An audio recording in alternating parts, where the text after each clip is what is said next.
Hey everyone, and welcome back to the channel. Today, we're diving into a story that just warms your heart. A tale from a place where everyone knows your name, or at least, they think they do. Imagine a town called Maplebrook, where every morning is painted with the same golden light, and the sweet scent of freshly baked bread is a guaranteed part of the daily forecast. Music softens slightly. Right in the heart of this cozy little town, outside the Sunrise Bakery, there sat a man. His name was Henry Calloway. For the last 3 years, he'd been a fixture, almost like a town landmark, the man on the bench. No one quite knew his story. Whispers circulated. Some said he was a carpenter, others a truck driver. But for Maplebrook, he was simply Henry. Always quiet, always polite, bundled in his faded brown coat and wool cap, with a trusty notebook tucked under his arm. He'd arrive with the sunrise, settling onto that wooden bench, writing, sketching, sometimes humming a soft tune to himself. And just like clockwork, when the church bell chimed noon, he'd vanish, heading down a path toward the river, a path where no one ever followed. Kids spun tales about him, adults offered polite nods, but very few ever actually stopped to talk. In Maplebrook, kindness was often discussed, but not always, practiced asterisk. That is, until Clara Daniels noticed him. Music picks up a bit, then becomes more hopeful now. Clara, she ran the Sunrise Bakery. It was her parents' legacy, a business she'd poured her heart into for 30 years. Clara was 35, radiating cheerfulness, and perpetually smelled faintly of vanilla and cinnamon. Honestly, what a delightful aroma to carry with you. Every single morning, she'd carry out a tray of warm, steaming croissants, placing them carefully by the window, a golden beacon for early risers. And every single morning, she'd see Henry there, his eyes not really on the passers-by, but somehow fixed on the rising sun itself. For months, this became her routine. Seeing Henry, wanting to speak, wanting to offer him a pastry, or maybe just ask if he needed anything. But hesitation always held her back. What if he felt insulted? What if he preferred his solitude? These thoughts swirled in her mind, creating a quiet barrier between them. Then, one frosty morning, a morning when the snow still sparkled on the eaves of the bakery, Clara made a decision. She stepped outside, cradling a steaming cup of coffee in her hands. "Morning," she said, her voice soft, but clear in the crisp air. Henry looked up, genuinely surprised. His gaze met hers, a flicker of something she couldn't quite place in his gray, kind, yet tired eyes. "Oh, morning, ma'am," he replied, his voice a low rumble. Clara, with a gentle smile, held out the cup to him. "It's far too cold to be sitting out here without something warm to hold." He smiled faintly, a small gesture that hinted at a long-forgotten warmth. "That's mighty kind of you, but I'm fine." "Really?" Clara grinned, her eyes twinkling. "Then just take it as a favor to asterisk me." "Asterisk?" she insisted playfully. A soft chuckle escaped Henry, a sound that seemed to surprise even him. He accepted the cup, his hands trembling slightly from the cold. "Thank you," he said, taking a cautious sip. "It smells better than heaven." Clara laughed, a bright, genuine sound. "Oh, you must not have been to my bakery yet, Henry. Heaven smells like butter and sugar in here." And just like that, for the very first time in months, Henry Calloway truly laughed. A real, hearty laugh. And that, friends, was just the beginning. Gentle, hopeful music swells slightly. Isn't it amazing how a simple act of kindness can break through months, even years, of unspoken barriers? Sometimes, all it takes is a warm cup of coffee and a little courage to reach out. And if this story warmed your heart even a little, please hit that like button. Subscribe for more uplifting tales. If you've been following Clara's journey, things are starting to get interesting. Now, as our story continues into Chapter 3, Whispers in the Town, we see just how quickly actions, especially kind ones, can ripple through a small community. You know how it goes in a small town, right? Everyone knows everyone's business, or at least they think they do. Clara.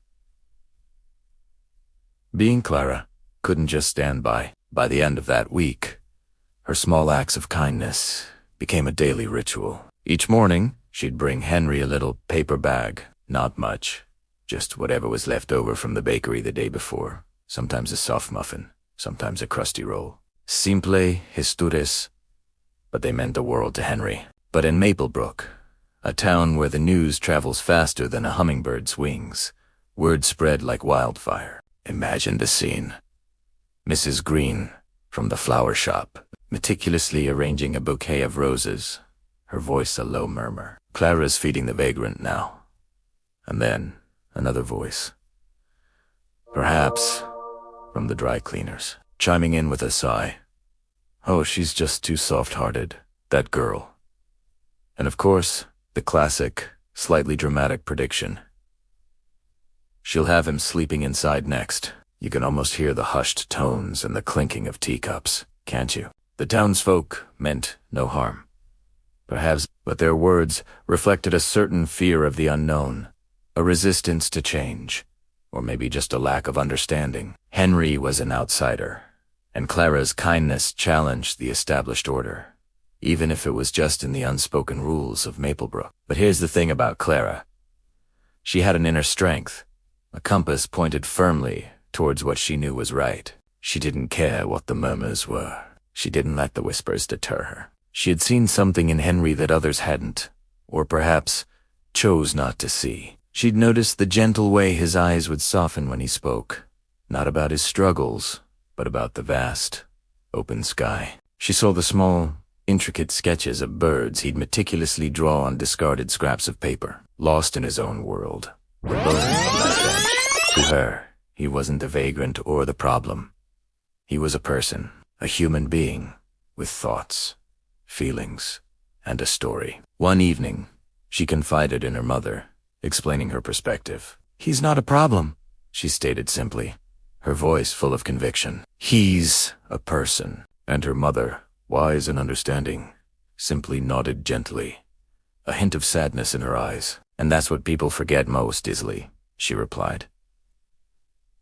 A profound truth, isn't it? It's so easy to label someone, to put them in a box, and forget the humanity underneath. Clara, thankfully, wasn't one of those people. She was seeing Henry for who he truly was, beyond his circumstances. This chapter is where we really start to peel back the layers of Henry's past and get a glimpse into the man he once was. One crisp morning, Clara arrived with her usual offering. This time, a freshly made sandwich, probably from the bakery's morning specials. As she approached the bench, she noticed something new, something intriguing. Henry's notebook lay open beside him, its pages filled with neat handwriting. Her curiosity, a gentle and respectful curiosity, was piqued. "Mind if I ask what you're always writing?" she asked, her voice soft, not wanting to intrude but genuinely interested. Henry hesitated for a moment. He looked at the notebook. Tent Clara, a flicker of something unreadable in his eyes, perhaps surprised that someone cared enough to ask, or maybe a touch of reluctance to share his private world. Then, with a slight shrug, he opened up. Hustalitli. Memories, mostly. Stories. Some real, some not. This was a revelation. Clara had always seen him sketching, but writing, it added a whole new dimension to him. "You're a writer?" she asked, a hint of awe in her voice. Imagine this quiet man, sitting alone, holding worlds within his notebook. He gave a small, melancholic smile. "Used to be," he said quietly. "Had a job writing maintenance manuals for a company. Nothing fancy." He chuckled, a soft, almost wistful sound. Then life got a little complicated. One thing led to another. And, well, here I am. That explanation, simple yet loaded with unspoken pain, hung in the air. Clara didn't push. She understood. Sometimes, words aren't enough to explain the winding paths life takes. Sometimes, the story is too complex, too painful, to be shared casually on a bench in Maplebrook. But the revelation struck her deeply. A writer. A man who once had a regular job, a life, a purpose, now found himself on a park bench, his stories confined to a worn notebook. That night, back in her own bed, Clara couldn't stop thinking about Henry. She pictured him, sitting there, his gentle words, his quiet demeanor. She wondered about the complicated life that had led him to this point. How could someone so intelligent, so seemingly kind, a man who once crafted words for a living, end up feeling invisible in a place like Maplebrook? It was a question that nagged at her, a challenge to her understanding of the world, and it sparked a deeper sense of empathy and a desire to understand more. His story was far more complex than just a vagrant on a bench. And that, my friends, brings us to the end of this segment. Clara's journey is just beginning to unfold, and Henry's past is slowly revealing itself. Let me know your thoughts in the comments below. If you enjoyed this dive into Maplebrook, please hit that like button. Subscribe to the channel for more stories. And don't forget to ring that notification bell so you don't miss our next update. Every day, she'd see an older man sitting on the bench across the street. It was Kiet, always kept to himself, and Clara would often leave a small bag with a pastry and a bottle of water for him. She never said a word. It was just a small, silent gesture. He'd always nod in thanks before she went back inside. She learned his name was Henry, and that was all she knew. He was a familiar, quiet presence in her daily life. 1 week later, a cheerful young delivery boy named Toby rushed into the bakery, a huge grin on his face. "Miss Clara, you won't believe what I've found," he exclaimed, holding up a worn leather wallet. "It was down by the bench." Clara took it from him, her brow furrowed with concern. Whose could it be? She opened it carefully. The leather was old, but it had been well cared for. Inside, she found an ID card. Henry Calloway, Aje 56. Her heart skipped a beat. It was him, but it was what she found tucked behind the ID that truly stopped her in her tracks. It was a small, faded photograph of a little girl, maybe about 10 years old, with a spray of freckles across her nose and a gap where a tooth was missing. She was smiling, a pure, joyful smile. Clara turned the photos over. On the back, in neat handwriting, were the words, "Ellie, age 9, my everything." A wave of sadness washed over Clara. This wasn't just a lost wallet. It was a lost world of memories. That evening, Clara decided she couldn't just leave the wallet on the counter. She waited, watching the street as the sun began to set. Finally, she saw Henry walking slowly back towards the bench, his shoulders slumped from the day. She took a deep breath and stepped outside. "Henry," she called gently. He stopped, startled. She walked over and held out the wallet. "You dropped this." The moment he saw it, his entire demeanor changed. He froze, his eyes instantly glistening with unshed tears. He took the wallet from her hand, his fingers trembling as he clutched it. "Oh, my lord," he whispered, his voice thick with emotion. "Thank you. Thank you so much. I thought I'd lost it forever." He opened it and gazed at the photo, a look of profound relief and sorrow on his face. Clara watched him, her heart aching for this stranger she barely knew. She gestured softly towards the picture. "Your daughter?" she asked. Henry nodded, unable to look up. His voice trembled when he finally spoke. "Ellie, I haven't seen her in almost 15 years. The words hung in the cold air between them. Clara felt a need to understand, to bridge the silence. She hesitated for a moment, then asked, "What happened?" Henry took a long, shaky breath, as if gathering the strength to revisit a painful past. "It was a messy divorce," he began, his eyes fixed on some distant point. "I wasn't good at much back then, except working. I put everything into my job." He let out a humorless laugh. "Then the company went under. I lost the job, then the house. Everything fell apart." He explained how his ex-wife and Ellie had moved away to another state. "I tried to keep in touch," he said, his voice dropping to a whisper. "I wrote letters. But when you're homeless, you stop having an address for them to write back to. It looked Hawaii," a deep sense of shame clouding his face. "After a while, I just figured she's better off not hearing from a failure like me." Clara listened, her heart breaking for him. The story wasn't just about losing a home. It was about losing a connection, losing hope.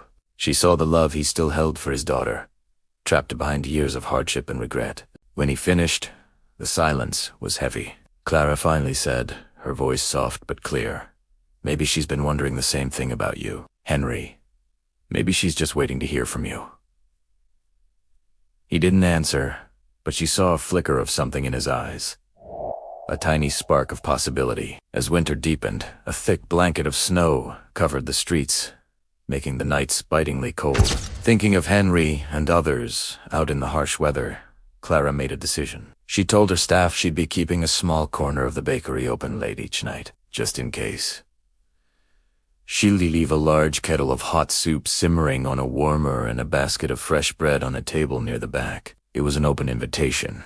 No questions asked. Some nights, the corner remained empty. On others, a few quiet figures would slip in from the cold, eat in silence, and leave as quietly as they came. And often, Henry would be one of them. He'd come in, his face grateful, and sit at the back table. He never just ate. He would pull out a small notepad and a pen and write for hours while the bakery was quiet and warm. Clara had never disturbed him, just letting the peaceful hum of the refrigerators fill the space. One evening, after Henry had finished his soup and was about to leave, he walked past the counter. He didn't say anything, but he placed a small, folded piece of paper beside her register before slipping back out into the snowy night. Curious, Clara waited until she had locked up, then carefully unfolded it. Inside, she found a simple, elegant sentence written in a familiar hand. "For kindness that costs nothing but means everything, Henry." And beneath the words was a small, incredibly detailed sketch. It was a drawing of a bakery window, glowing with warm light against the dark, snowy street. And sitting on the bench just outside were two figures, sharing a moment in the winter night. Her and Henry. The drawing was so full of life and gratitude, it felt more valuable than any payment. Clara felt tears welling up in her eyes. She carefully took a pin and stuck the drawing on the wall right near her register, where she could see it every single day. It's been there ever since. A constant, beautiful reminder that the smallest gestures of compassion can illuminate the darkest of nights. That story just goes to show that you never truly know what someone is going through. A simple pastry, a warm place to sit, a moment of listening. These things might seem small to us, but they can mean the entire world to someone else. It reminds us all to be a little kinder, a little more aware. Thank you so much for listening today. If this story resonated with you, please hit that like button and subscribe for more content that hopefully inspires and uplifts. The scent of freshly baked bread usually filled Clara's small bakery with warmth, but this morning, a chill lingered. It wasn't just the winter air. It was the town's mayor, standing stiffly by the counter. "Clara," he began, his voice a low hum. "People are talking." He glanced towards the window, where a familiar figure sat on the public bench, bundled against the cold. "They say your friend is bad for business. Visitors see him, and they think we have a vagrant problem." Clara wiped her hands on her apron, her movements sharp. She crossed her arms. "We don't have a vagrant problem, Mayor. We have a compassion problem." The man on the bench wasn't just a fixture. He was Henry. He was kid kept to himself, and his presence had become as much a part of the town square as the old clock tower. Every morning, Clara would bring him a warm roll and a cup of coffee, and, in return, he'd sometimes show her a sketch he'd drawn in a worn-out notebook. "Be reasonable," the mayor insisted, his tone pleading. "It's about appearances. We can't have people loitering in looks." Untidi. Anti. Untidi. Maybe I should have the police. "If you ask the police to move him," Clara interrupted, her voice firm and clear, cutting through the aroma of sourdough, "you'll lose half your bakery customers, and you can start with me." The mayor stared at her, his frustration warring with a flicker of something that looked like admiration. He let out a long sigh. "You always were your mother's daughter," he said, shaking his head. "Good hearts and bad business." He turned and left, muttering to himself as the bell above the door chimed his exit. Clara watched him go, her resolve hardening. She glanced back at Henry, who seemed oblivious. lost in his own world. But later that day, something shifted. Mrs. Gable, who always bought a baguette, quietly slipped a $5 bill into the jar on the counter. The jar was labeled Community Bread Fund, a little initiative Clara had started to help anyone who couldn't afford a meal. Then Mr. Henderson did the same after buying his usual rye loaf. Soon, a small collection of bills began to accumulate. It seemed empathy was catching on, spreading quietly from one person to the next, like the warmth from her ovens. The days that followed saw a subtle change in the town square. People started nodding at Henry. A few even stopped to say a brief hello. One afternoon, Clara offered him a small job sweeping the back room and tidying up the storage area. He accepted with a quiet dignity, performing the tasks with meticulous care. He never asked for much, but the small wage gave him a sense of purpose. He started to look people in the eye more, and the sketches in his notebook grew more detailed, more vibrant. He was no longer just the man on the bench. He was Henry, the artist who swept the bakery. Then, just as the last of the snow melted and the first crocuses pushed through the cold earth, spring arrived early. One morning, the bench was vacant. Henry was gone. His worn bag, his tattered blanket, his precious notebook all had vanished. A knot of anxiety tightened in Clara's stomach. Had the mayor gone behind her back? Had something happened? For 2 long days, the bench remained empty, a silent testament to his absence. The town square felt strangely incomplete. Customers kept asking, "Where's Henry?" Their concern was genuine, a stark contrast to the mayor's earlier complaints. The community had, without realizing it, adopted him. On the 3rd morning, as Clara unlocked the bakery door, she saw it. A white envelope taped neatly to the glass. Her heart pounded as she carefully peeled it off. Inside, a short note was written in a surprisingly careful, elegant script. "Miss Clara," it read, "thank you for seeing me as a person when most just saw the bench. I'm going to find my daughter. I've saved enough for the bus fare, thanks to the work you gave me sweeping the back room. You gave me back my dignity. I hope I can give her the same." Henry. Tears blurred Clara's vision as she read the note again. She smiled, a profound sense of warmth spreading through her chest, chasing away the last of the winter chill. She walked back into her bakery and carefully placed the note on the wall, right next to a beautiful charcoal sketch of her shop that Henry had given her weeks ago. For weeks, Clara wondered what happened next. She'd look at the note and the sketch and imagine Henry stepping off a bus, searching a crowd, and finding the face he was looking for. She pictured a tearful reunion, years of silence and distance melting away in a long-awaited embrace. She hoped he had found his peace. Months passé. The bakery thrived.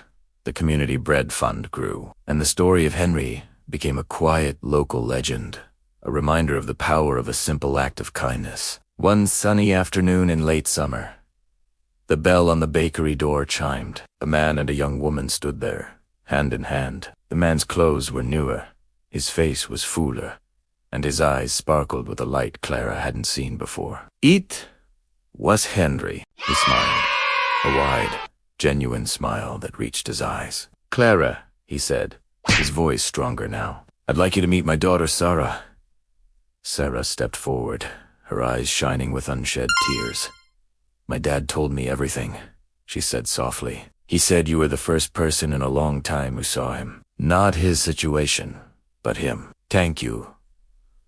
Pierre. Clara found herself speechless, her heart overflowing. She simply opened her arms and hugged them both. That day, the bakery was filled with more than just the smell of bread. It was filled with laughter, with stories of reconnection, the undeniable proof that a little bit of compassion can change not just one life, but the heart of an entire town. The bench outside was just a bench again, but for everyone who knew the story, it was a monument to the day they learned that seeing a person is the greatest gift you can ever give.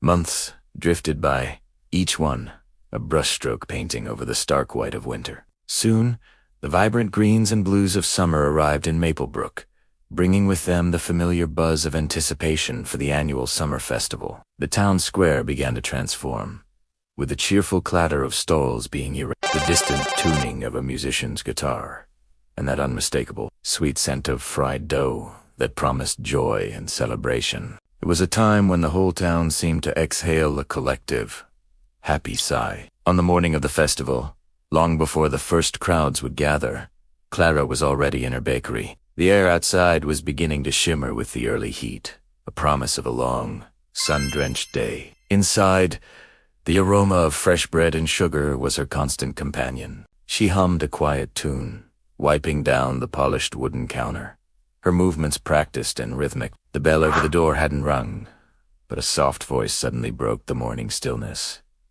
"Miss Clara." She turned, her hand pausing mid-swipe, and her breath caught in her throat. Standing just inside the doorway was a man she almost didn't recognize. It was Henry.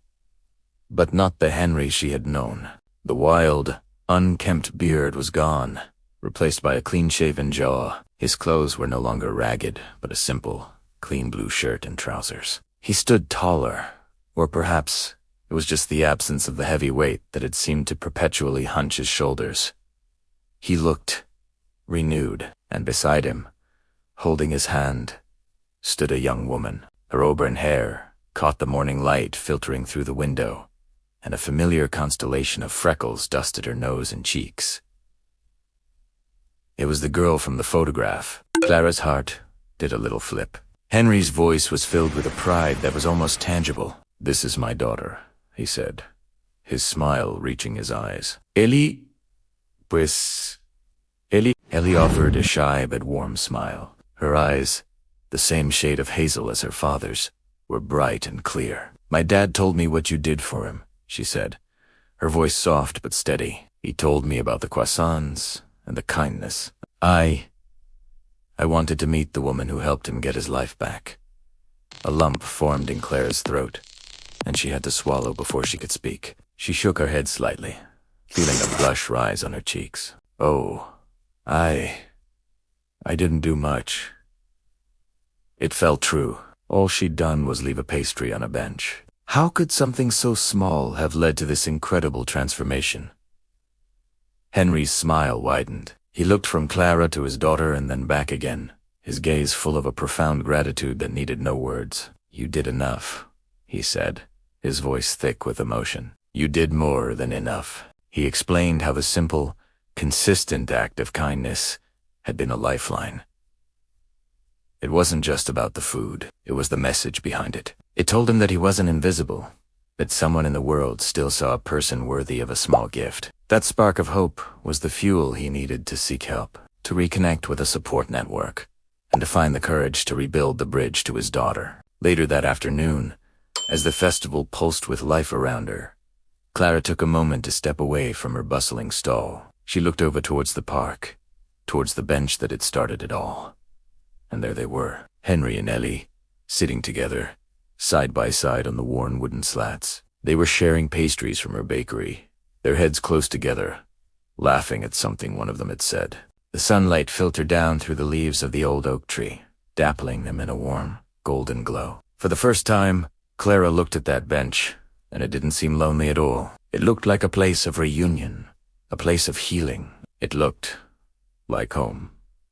A year passed, and the quiet ripple of that one small act continued to spread through Maplebrook, changing the town in subtle but profound ways. The story of Henry and Clara, though never broadcast, had been shared in quiet conversations, inspiring a new wave of community spirit. The mayor, moved by the tale, launched a new initiative called the Warm Hands Program.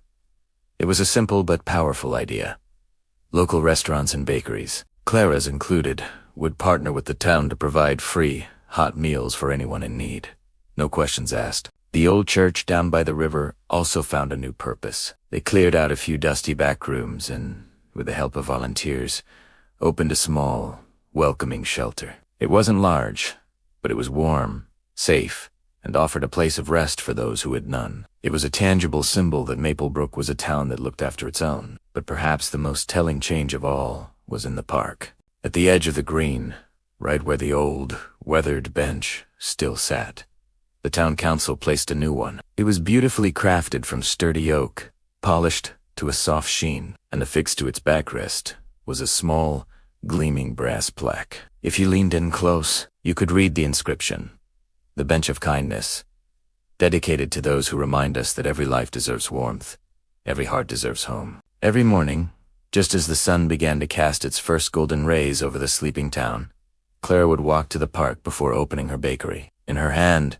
she held a single, perfectly flaky croissant, still warm from the oven. She would gently place it right in the center of the new bench. She didn't do it because she expected anyone in particular to take it. She wasn't waiting for another Henry. She did it because it had become a ritual, a small promise to the world. And almost every day, the croissant would disappear. Sometimes, it was a weary traveler passing through, their face lighting up at the unexpected gift. Sometimes, it was a young boy, his backpack slung over his shoulder, who'd miss breakfast in his rush to get to school. And so Medos, when she passed by later, the croissant would still be there, untouched. But that didn't matter. The gesture itself was the point. It was a silent message, a continuation of the conversation she had started with a stranger a year ago. It was a small, edible beacon of hope left in a public place. It said to anyone who might need to hear it, "You are not invisible.